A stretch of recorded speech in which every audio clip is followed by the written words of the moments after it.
మాకు శక్తి సామర్థ్యాలు ఉన్నాయి. తప్పకుండా రాబోయే రోజుల్లో తిరుగులేని శక్తిగా తయారు చేస్తామని చెప్పడం కోసం, నిరూపించడం కోసం ఈరోజు ఈ కార్యక్రమాలు పెట్టుకున్నాం. 11 రోజులు అయ్యింది, చాలా బాగా జరిగింది. ఈరోజు ఇక్కడ చాలామంది కవులు ఉన్నారు. అదే మరిగా ఈరోజు 11 ప్లేసెస్లో కల్చరల్ ప్రోగ్రామ్స్ పెట్టాం. ఊహించిన విధంగా ఇప్పుడే గజల్ పాట పాడాడు, చాలా బాగా పాడారు. ఒక్కరు కాదు, రాష్ట్రంలో నేను చూస్తే బ్రహ్మాండమైన కళాకారులు ఉన్నారు, బ్రహ్మాండమైన రచయితలు ఉన్నారు. బ్రహ్మాండంగా కూచిపూడి, మన రాష్ట్రంలో పుట్టింది కూచిపూడి, కానీ మనం మర్చిపోయాం.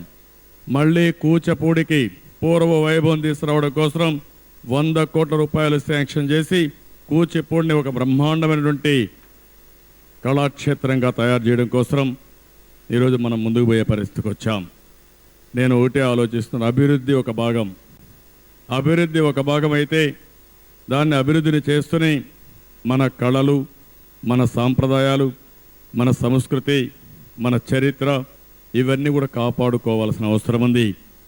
అందులో ముఖ్యంగా మన భాష మరిచిపోతే మనం మనుషులమే కాదు. ఎందుకంటే భాష మన ఉనికిని కాపాడుతుంది.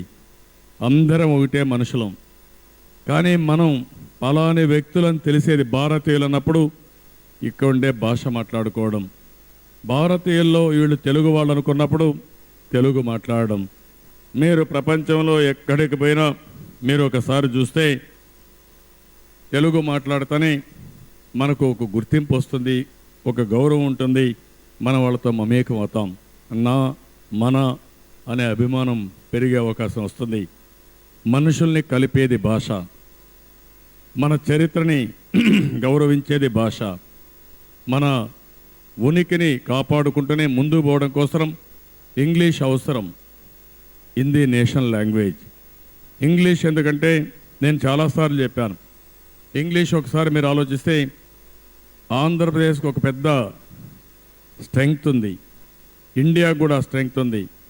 అది ఏంటంటే ఇండియన్స్ మామూలుగా మ్యాథమెటిక్స్లో చాలా స్ట్రాంగ్గా ఉంటాం. బ్రిటిష్ వాళ్ళు అన్నీ దోచుకున్నారు, కానీ ఇంగ్లీష్ భాష మాత్రం ఇండియాలో వదిలిపెట్టిపోయారు. దానివల్ల ఈరోజు మనం ప్రపంచం మొత్తం గుర్తింపు తెచ్చుకునే శక్తి మనకు వచ్చింది. ఈ రెంటిల్లో మన వాళ్ళు చాలా ముందున్నారు. ఆయన విడుదల చేసిన ఆ సీడీని చూస్తుంటే ఏ మగధీర సినిమానో, ఏ బాహుబలి సినిమా ట్రైలర్ చూసినట్టుంది. ఏ మగధీర సినిమానో, ఏ బాహుబలి సినిమా ట్రైలర్ చూసినట్టుంది.